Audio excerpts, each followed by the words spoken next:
Okay, I'd like to take a moment just to introduce you to our presenter tonight, Brent Frazee. Brent was the outdoors editor for the Kansas City Star for 36 years before retiring in August 2016. During that time, he won more than 50 state, regional, and national awards for his writing and photography.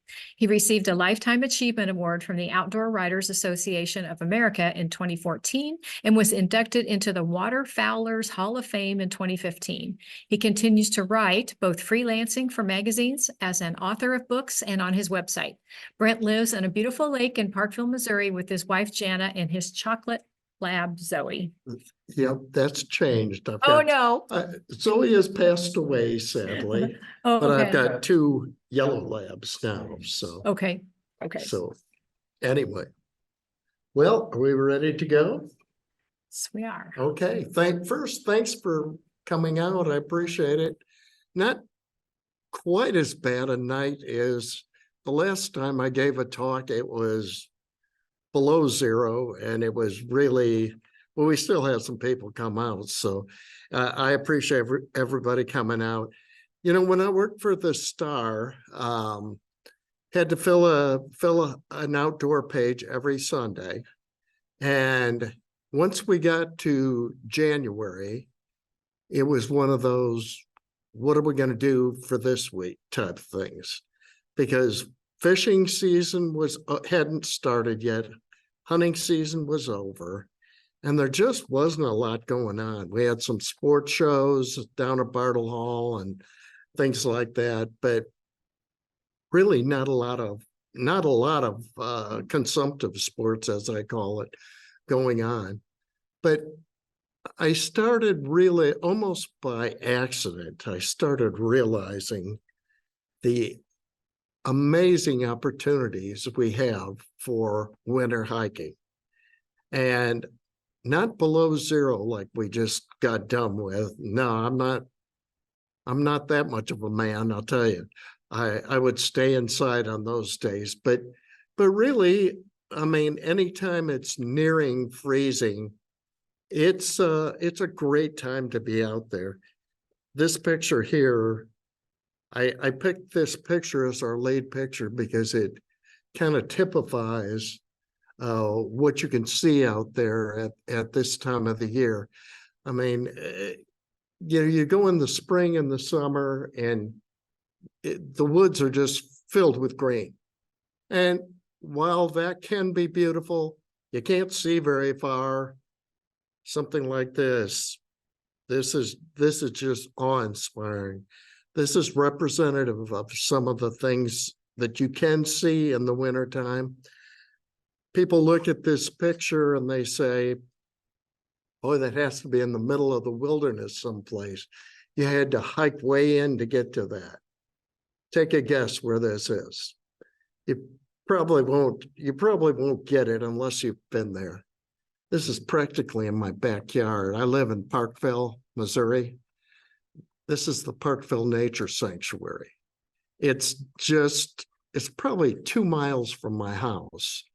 Whenever I'm a beautiful winter day, when I just want to get away and have some solitude and peace and quiet, I just head over there. This is like White Aloe Creek. Other times of the year, it's kind of nondescript. I mean, it's a pretty little creek. It's got a little bubbling brooks and things like that. But look at that in the wintertime. That is just gorgeous. I love being out in the wintertime, and it's hopefully I'll inspire you to go out and try some of these places I'm going to tell you about, and we'll go over what you need and what you don't need, that type of thing. Here's the things we're going to go over tonight. A cool view of winter. Just like I was saying before, you know, the great thing about winter hiking is all the leaves are off the trees. You can see forever. You could see some. I've gone out on hikes and I've seen some things that places I had been to that I didn't even know were there. Like maybe a little building, a little shack back in the woods or something like that. I mean, it's amazing how far you can see when the leaves are off the trees. We're going to talk about some places to go, some pretty close, some far away, but worth traveling to. Viewing wildlife from the trail. What a great time of the year to go out if you like seeing wildlife. Couple different factors involved. When you got snow on the ground, you're not making a lot of commotion when you go into the woods and when you follow a trail. You know, it's other times of the year, you sound like you're a bull moose coming down that trail, even if you're trying to step over some logs and things like, you know, you make a commotion. Plus, there's a lot of other people who are out on the trails at that time of the year. And the wildlife does get conditioned to that. This time of the year, they don't see very many people. You know, as a result, you can walk right up on some really cool things, like a lot of deer, a lot of turkeys, even bobcats. People are afraid of bobcats, but they're more afraid of you. But you can see some fascinating wildlife and get some fantastic pictures too. That's one of the things about winter hiking. You've got a beautiful backdrop with the snow and the frost on the trees and the bushes and everything. And last but not least, but be prepared.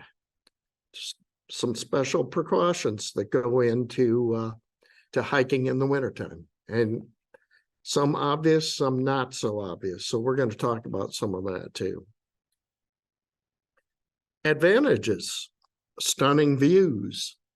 Like I said, this picture right here, this is, anybody recognize this, by the way? Are any of you trout fishermen that go to the trout parks? No. Okay. This is Roaring River State Park. In the spring, those banks right there are covered with people instead of snow. It is one of the most popular trout streams in the state. But look at that in the wintertime. Look at that beautiful view. Those are little terraced waterfalls. And the water is usually open no matter how cold it is, because you have flowing water. And you can get out there and walk the banks and just have some fantastic views. And again, not many people. My least favorite critters in the world, well, there's two of them. When I lived up north in Wisconsin, mosquitoes. But then when I moved down here, I found something that I disliked even more. That's a good one, but chiggers. I'm a chigger magnet. I mean, I don't know why. I think it's because I've got diabetes or something, but I can be walking along with somebody just side by side, and they won't get a single chigger bite. I'll call them up the next day. I said, "Are you itching?" I said, "What do you mean, am I itching?" I said, do you look like you got chicken pox or something? And I said, "No, why?" I said, "Because I had chigger bites from my head to my toe." And they said, "Well, I didn't get a single one." So, you know, I tell my wife it's because I'm extra sweet, but she doesn't buy that. It's just that I am a chigger magnet. And I can tell you it is great hiking at a time of the year when you don't get eaten up by things. And if you don't like snakes, like all my wife and my daughters, my grown daughters, they're scared to death of any snake, no matter if it's poisonous or non-venomous. You're not going to run into a whole lot of snakes this time of the year either. So there are some real advantages to being out there in the wintertime. Peace and solitude, like we were talking. Get out on the trails, and boy, some of those Christmas card scenes, you can walk right into one of those. Some of these beautiful, beautiful places, like some of the mills, historic mills down in the Ozarks, they're usually painted bright red or something like that. In the snow, they're just beautiful, just beautiful. So you got that, and the snow and ice, I consider that an advantage until you're slipping on it or until your car's slipping on it. Then that's where I draw the line. But you've got a lot of other days when you can just enjoy that. Places to hit the trail. This was at Rock Bridge State Park. That is the former director of the state park. I was going to do a story on winter hiking, and we were in conversation. We were saying, hey, we set a time and set a date to do it. We got to that day, and it was miserable. It was cold, and we played chicken on who was going to back out first. I was waiting for him to just say, well, maybe we should postpone. He didn't, so I didn't. And we went, and it was great. I am so glad that we went, because even though it was cold, we just had the best time exploring a state park that is usually so busy. This is right by MU, right by the campus, about 10 miles from the campus. It's called Rock Bridge State Park. And it is a gorgeous, gorgeous area with all these rocky outcroppings like this. This is called a natural bridge, but we've got all these areas. You've got streams that go back into caves and things like that. And on a day when nobody else is around, you just feel like you're discovering something. Although the next day when it's nice and sunny and everything, there's going to be a horde of people out there. But so don't let the weather always, keep you away. Just use your good judgment, and we're going to talk about some of that. This is my favorite. This is my home away from home. How many people here have been to the Parkville Nature Sanctuary? Okay, we got one person. Usually when I do these programs, there's a lot of hands that go up, so I'm introducing you to something. But Parkville Nature Sanctuary is a little gem. It's a gem. Now, I'm biased because I'm on the board for the Friends of Parkville Nature Sanctuary, but I feel strongly about that. I feel strongly about educating people about what a special place this is, and right in the middle of suburbia. I mean, this is off a 9 highway. This is right in the middle of a pretty bustling area. And you can hike into this area from the park. There's a parking lot. You can hike from the parking lot into the trail, probably 50 yards, and you're just in another world. You are. I mean, we have a waterfall there, a natural waterfall, and that's the big attraction. But there are a lot of other things that are really cool. Like we have all kinds of rocky outcroppings. You can get some of these areas, and you would swear you're in the Ozarks. I mean, just beautiful. It's a beautiful little creek that winds through the area. This is one of those. You look at where that bench is. You can't stretch out too much, or else you're going to be in the creek bed. But a lot of wildlife in there. A lot of deer. A lot of turkey. All kinds of beautiful songbirds. We have a photo contest that I coordinate, where it's a monthly photo contest for amateur photographers. And I'm amazed at the things people come up with. I mean, some of these amateurs do work that could be deemed professional if they'd try to sell them, but they just do it as a hobby. And some of the beautiful birds that they find in our nature sanctuary, it's just amazing. So I would highly recommend, if you're looking for something close to home, and even from here, it's 40 minutes. Yeah, I drove over tonight in probably 40 minutes, and it's you could spend like a half day there. We have about 5 different hiking trails. You can see where the remnants of an old working farm were, and the working farm was for Park University. It was the students actually operated this farm.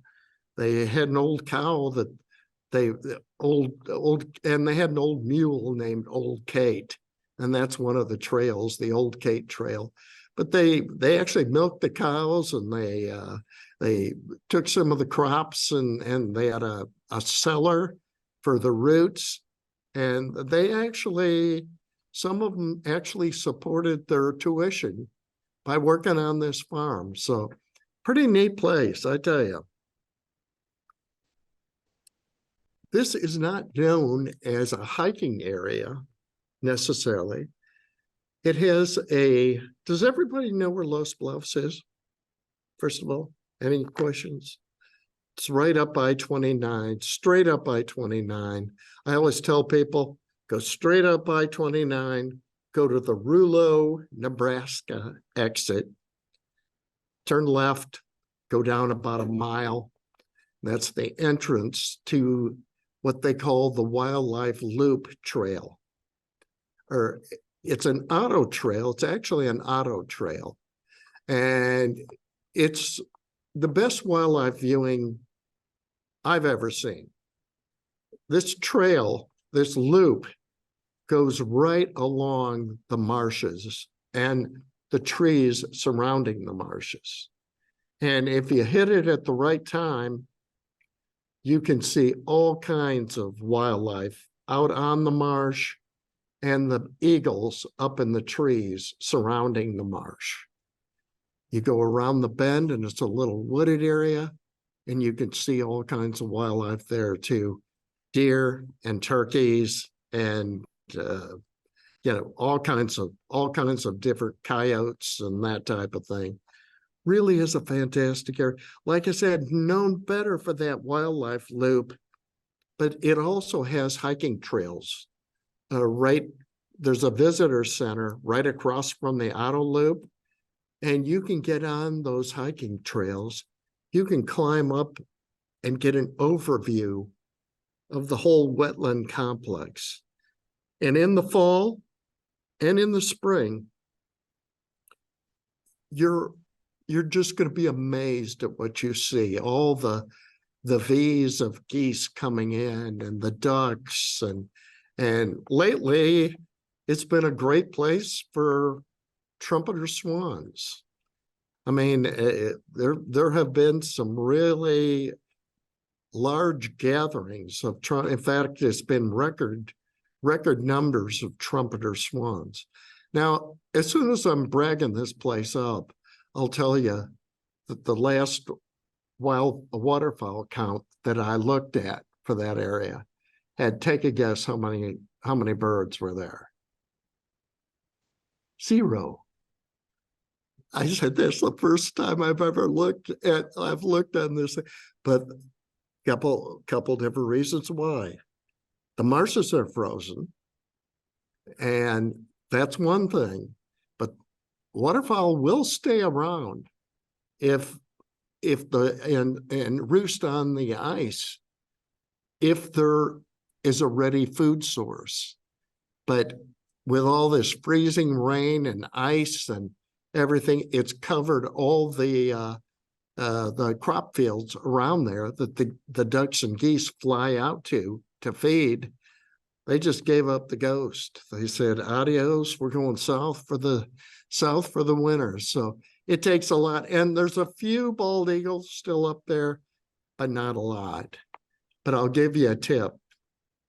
If you want to go, if you really want to see a lot of ducks and geese at Los Bluffs, go in the end of February. There are amazing, and I mean amazing numbers of snow geese up there. The snow goose migration is much stronger at Los Bluffs in the spring than it is in the fall. For some reason, they're all channeling into that flyway in the spring. And by spring, it starts in February. You know, if you're looking for a normal definition of spring, you're too late. If you go in April or May, they've left. But the spring migration, February and March, are great times to see the snow geese, especially. I mean, the last year, I couldn't believe, I saw this on the bird counts and I thought, this has got to be hype. They said there were almost 1 million birds up there. And first of all, my first reaction is, how do they count? How do they count 1 million birds? Well, believe it or not, there is a scientific method to it. They count the number of feet that they see, and then they divide by 2. That was a joke. No, nobody's gonna laugh at my joke. Come on. No, but they do grids.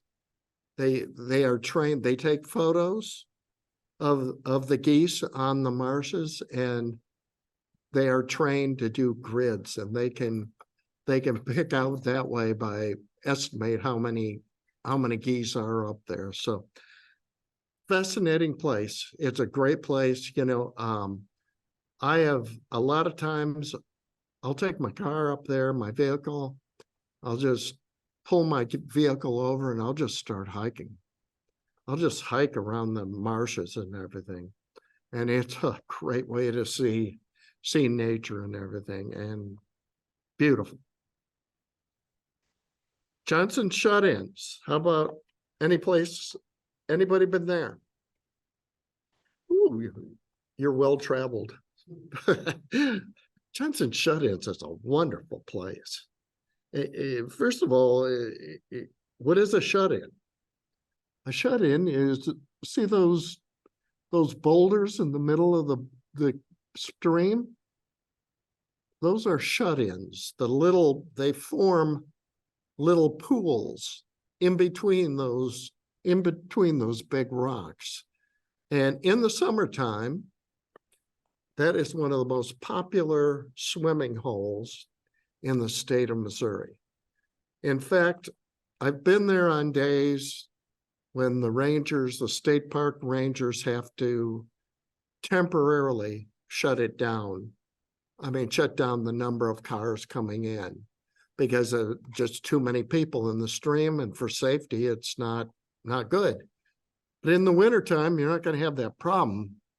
There's not going to be a lot of people waiting in the stream unless they're like Jason Kelsey was last night. You know, there's not going to be a whole lot of people who are going to be braving the cold. And again, what a great opportunity to see winter. I mean, to see that spectacle. And also in that same state park, there's the Black River, which is a beautiful little stream, and you can hike back in there and you can follow the stream along there. When I was with the state park director for a story, we came to a shallow part in the stream, and I had asked him, do I need my rubber boots? And he said, no. He says, it never gets deep enough to get over those rubber boots. Wrong. We got to this point and it was deeper than he had seen it before. So we were either going to hop across the rocks to the other side, or we're going to try to wade in and go over the stream. Well, even at the age I was then, I'm not agile enough to hop from rock to rock without, in the wintertime, get some ice and fall in. So I figured, well, I'll just walk across. Well, guess what? Have you ever had ice water rush into your boots? It's fun. It's really fun. I mean, it was definitely an eye opener, believe me. But we got to the other side. We both took off our boots. We wrung out our socks and poured the water out of our boots and kept going. It was like, you almost felt like pioneer times or something. You felt like your sense of adventure was high at that point. Let's put it that way. But just a gorgeous area. One of the things, they had a flood there. I think a dam for a lake right above the state park broke. Do you remember? Any of you remember that? I don't think anybody was killed, but it really flooded this state park. And as a result, everybody was saying how long it would take to get the state park up to where it was before. In fact, a lot of the shut-ins there were just covered with silt and everything. And volunteers had to come in and help dig out some of the silt. But in the process of doing that, one low-lying place in the state park was scoured. It was just stripped. And what they found below that was fascinating. They found some of the oldest rocks, some of the oldest rock fields in the world. And now that has become a feature in the state park that you can, they have little exhibits on what they found and the age of these rocks and everything that are now exposed. So you can see a little bit of everything. You can see natural history, you can see wildlife, and just gorgeous in the wintertime. Rockbridge State Park, we were talking about that. Beautiful state park, located near Columbia, near MU, which is really fun. A lot of people, it's heavily used by the students and their families and that type of thing. But the great thing is, I mean, in the wintertime, there's not a lot of usage. And you can go back on some of these beautiful trails, just all kinds of great rock formations. Everybody know what a natural bridge is? A natural bridge is a rock formation that goes across an area. Underneath that, the water over time has eaten away at that limestone or whatever, and it's formed a bridge over like a cave type opening. Underground stream at Devil's Icebox. You said you've been there. Did you ever? You didn't. Okay. Has anybody been at Rockbridge? Okay. Did you ever? Yeah. Yeah. It's in the summer. It's cool. It is. Yes, in the summertime it is. You can feel the temperature change, but you also can take a rubber raft and float into that underground stream. That's when there's enough water. When we have enough water, and this year being a drought, probably not as much water, but people can actually float in this stream, and they can paddle in a little rubber raft. And it's fascinating. I mean, you're actually in a cave. So all kinds of neat things, sinkholes, bluffs, caves, hiking trails ranging from 1/2 mile to 8 miles. So if you're the type who just wants to take it easy and don't think that you have the endurance for a long hike, you can take a half-mile hike and still see some really neat things. And for people looking for more of a challenge, the 8-mile hike is it's a great hike. This is one of my favorites. Buffalo River Trails. It's located in northern Arkansas. Buffalo River is a popular canoeing area, canoeing stream, and it can be quite busy in the summertime. Just a lot of floaters. If you're looking for a party, go to the Buffalo River, just hook up with somebody. There's a lot going on.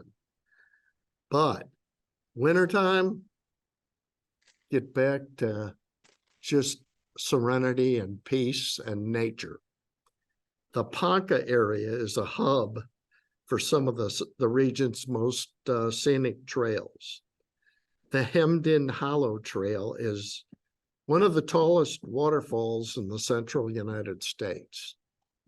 The Twin Falls Trail, it's waterfalls that often become ice flows in the wintertime.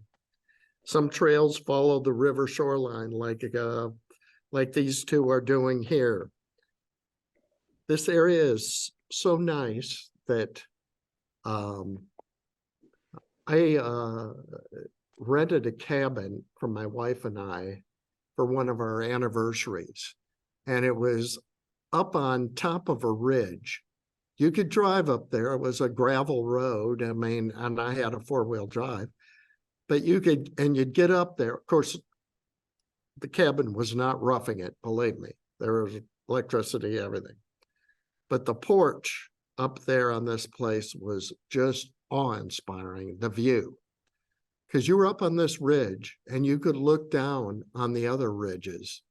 You would wake up in the morning and you could see forever, and you could see the mist, the fog rising above these mountain ridges. Of course, we call them mountains. I mean, people in Colorado would laugh when we call these mountains, because they're talking about 15,000 feet. We're talking about what? 8,000 feet or something, but still, it's just gorgeous to see what's around there. And in that area, right around Ponca, you have your choice of trails. If you want to go on a more rugged hike, you can. If you want to go on a pretty tame hike, you can, and still see some beautiful, beautiful scenery. What do you think of that? First of all, what do you think of the trust of this guy? I mean, I've been up there in the summertime, in the spring, and I'm like practically crawling out to the point that he's at, and here he is with snow and ice. He's got a hiking pole, but this is a place, it's often called Hawksbill Crag because of the formation. This is a park near Ponca, again, near Ponca, Arkansas. Sensational view, just a sensational view. People will look at this picture and they think, boy, you have to hike forever to get to this place. Not so. This is about a mile from the parking lot. You get up to this area and you would think that there would be a railing around it or something because you're up so high. No railing. I mean, they're trusting you to show good judgment and you're on your own. I mean, they have plenty of warnings. They're saying don't get too close to the edge or anything. But if you get anywhere, even halfway out on this thing, you can see for miles. And I mean for miles, with the leaves off of the trees and everything, you can see forever. It's just so gorgeous. This is one of the one of the most photographed scenes in the Ozarks. You might have seen this on calendars and things like that, calendar covers. It's really a popular area. Roaring River State Park. We had this picture in earlier, near Cassville. It's in southwest Missouri. You almost go straight down 49, Interstate 49, and it's over a little bit to the east, but it's probably only 3.5 hours to get there. One of the most popular, well, in fact, it is the most popular state park in Missouri's system in terms of attendance, but not a lot of that attendance shows up in wintertime. I mean, this is such a popular place for camping and for trout fishing and even for hiking. But that's in the spring months. You go there at this time of the year, and boy, you can really see some beautiful scenery. And right over that hill is the hatchery for the state park. And you can see it's a big bluff, and then there's a open pool of water. And you can see the rainbow trout swimming around down there. And they're kind of giving you the fin, saying, ha ha, you didn't catch me. You didn't catch me last year, and you're not going to catch me this year. But they get very conditioned, but it is so beautiful to look at. It's just a gorgeous area, especially for families. Uh-oh, what did I do? I touched something. Okay. 7 trails bring the hikers past caves and bluffs, through the woods and along the river. So a lot of beautiful things to see. In other words, there's a lot more to this state park than just the trout stream. There's a lot of beautiful scenery back in the state park. Devil's Kitchen Trail leads to a rock formation that looks like a room. Really is interesting. Viewing wildlife from the trail. Look at this doe. I think she's figuring out, what's that big guy holding and why is he pointing it at me? And the turkeys are back there feeding in this field. But I can guarantee you in the springtime, this wouldn't have been a picture, because they would be a lot more used to people around and everything. This was in the wintertime. She's saying, well, haven't seen many of you lately. So she's posing for me. In the winter, deer and turkeys stand out. I mean, especially when there's snow on the ground. You know, they're natural camouflage, like a deer, brown. They're naturally camouflaged in the understory and in the timber, but in the wintertime, they stand out. Same thing with wild turkeys. They stand out. And that makes them easy to spot, and it is so much easier to sneak up on them, because they're not on guard like they were in the when there's a lot of people in the park. They're relaxed, you're relaxed. So really a fun time to go. One of the neatest things about wintertime is the bald eagles. They can be spotted along the rivers and the marshes, and a lot of vultures. There are a lot of vultures out. I mean, the cleanup crew, they're busy. And both the bald eagles and the vultures, you say, why are they so common? Well, the eagles actually migrate, and they follow the geese down, and they follow the open water down. So some of these big reservoirs that we have in Missouri and some of these big rivers like the Missouri and the Mississippi, I mean, they don't freeze over. So the eagles have a great chance of getting food, both shad and the crippled geese that didn't make it. Either the geese that were shot and succumbed, or the geese that just are too weak to make the long flight. I mean, everybody says, oh, those darn hunters. Well, no, it's not only that. It's a lot of times the geese just simply can't go any further. And that's Mother Nature's way.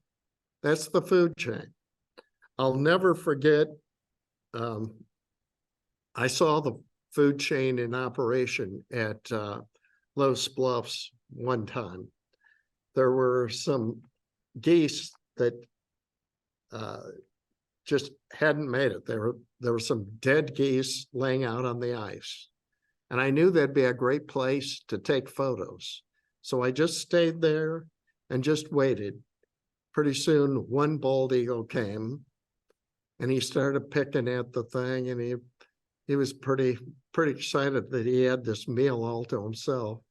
Pretty soon, another bald eagle came and they started fighting over these geese. And if you've seen bald eagles fight, it's fascinating. They'll dive down on each other and collide in the air, and then they'll fly up in the air with their talons out and get in a little sparring match. So that was fascinating enough. And then for some reason, they left one of the geese out there, and I was getting ready to move on, and I saw something out of the corner of my eye. It was a coyote, and he came out of the woods and came walking real slowly and cautiously across this ice. And he kept going through the ice.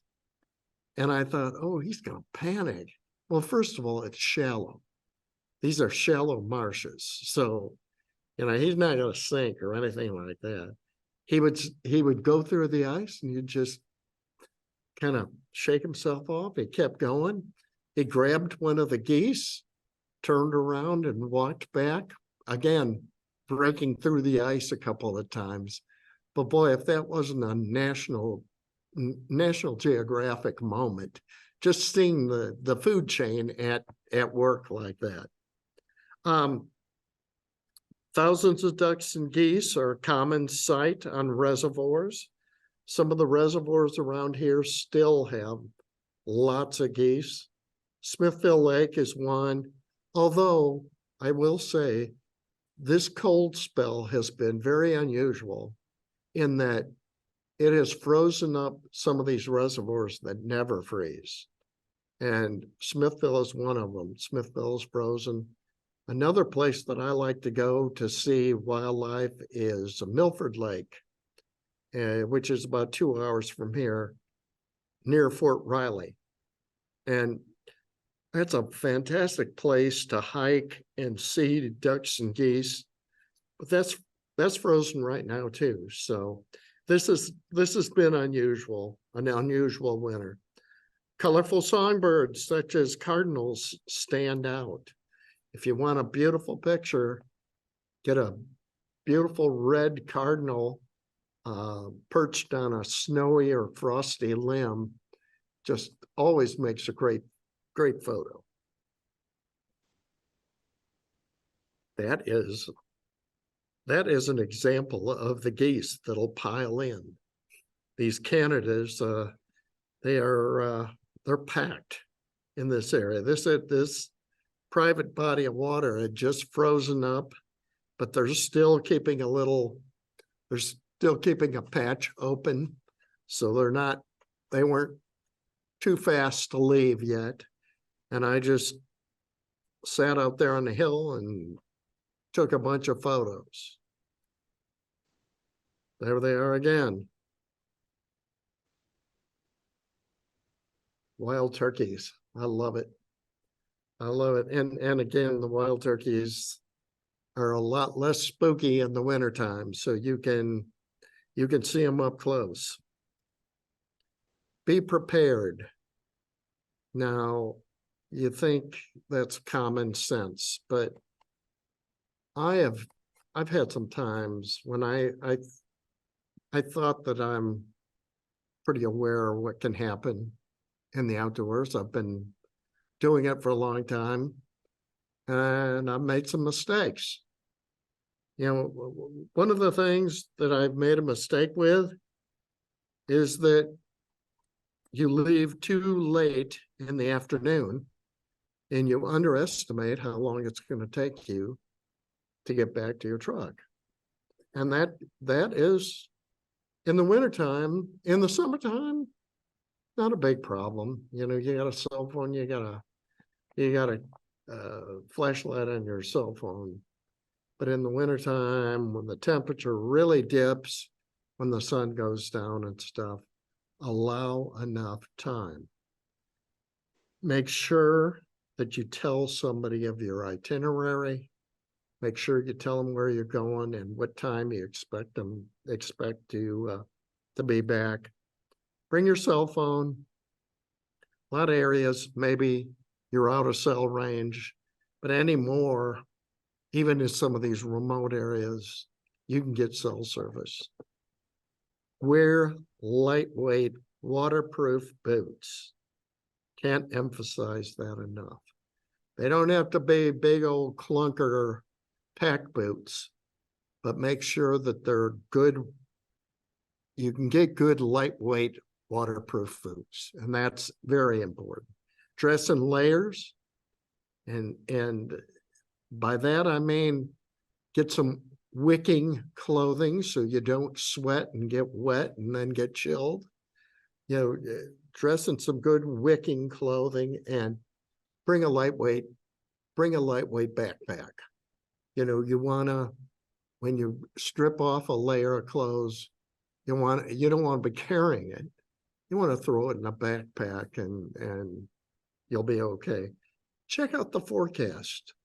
Biggest thing I could say, check out the forecast. I mean, if you want to go hiking and it's forecast to be just bitterly cold or something, you know, do it another day. I mean, you don't want to risk, you got to take certain things into account in the wintertime that you wouldn't necessarily have to do in the springtime. When to hike. I love going during a light snow. I'm not talking about one of these where the snowflakes are as big as a hubcap. I'm talking about just a light snow when it's just a beautiful, beautiful. It seems like wildlife are affected by the barometer, and when it's just starting to snow, they're active.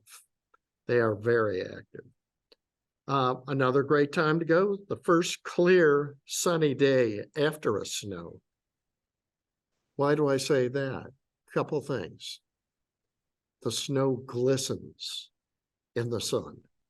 And it's fluffy, it's still fluffy, and it just sparkles.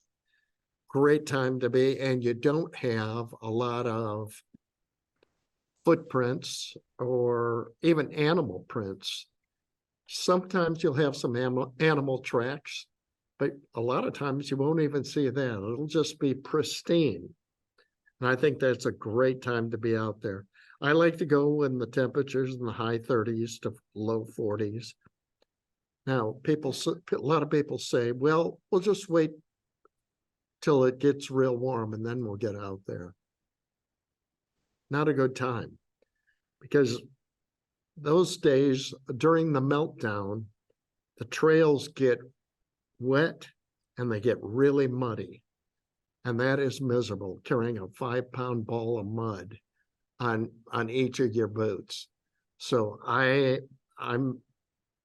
think the best time is when it's still cold, but you got some fresh snow, that type of thing. That is it. That is all I had. I thought I had another picture of some wildlife, but I think I moved that up into the middle of my presentation. Any questions?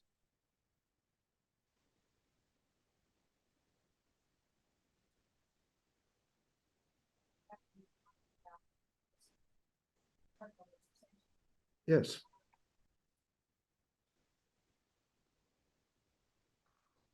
They are, she asked how long are the trails? In the Parkville Nature Sanctuary, they differ from a mile to, I think, 8 miles. And you can loop, there's several loop trails that meet up with each other, so you can depending on your skill level and how long you want to be out, you can take a short hike. The hike to the waterfall, which is the most popular, it's on the old Kate Trail. That is about a mile. And you can go right up, hike right up to the base of this waterfall. Just gorgeous. And then you go down the trail. Then you go to that creek. Well, this creek right here. You can hike right to the base of that creek. So something for everybody, all skill levels, I guess. I have one other person online that asked, why aren't dogs allowed on leashes at the Parkville Nature Sanctuary? Because it is a wildlife sanctuary, and they don't want the dogs disturbing the wildlife or anything like that. And that's the simplest thing I can tell you, is that they don't want the dogs, you know. Now people say, well, my dog's well trained. Well, maybe, but maybe he sees a deer and he takes off through the woods chasing that deer. We don't want that. We don't want that. Interestingly, I was out there one time, and it says very clearly no pets. And this guy and this young woman were carrying this big plastic container into the nature sanctuary. I said, can I ask what that is? I said, I'm with the nature sanctuary. Can I ask what that is? You know what anybody's going to say? It's a big old snake. They wanted to pose